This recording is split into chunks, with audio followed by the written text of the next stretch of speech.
teacher called me a failure until I showed up as the richest. When I was in high school, I had a math teacher tell me that I was going to be a failure.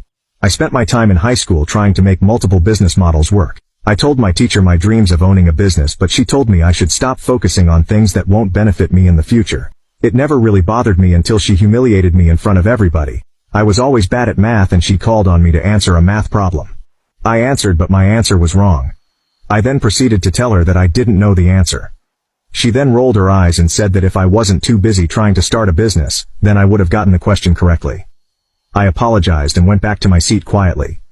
She then proceeded to make an example out of me to the class, telling everybody that if they don't study, then they'll end up being a failure like me. She told everybody to go to college and get a good job, while I would still be trying to make my silly business work.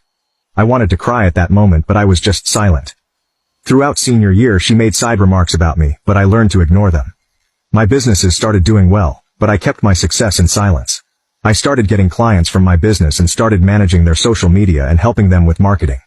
Everyone went to college while I continued expanding my business. I started coaching other people and buying cars to rent out.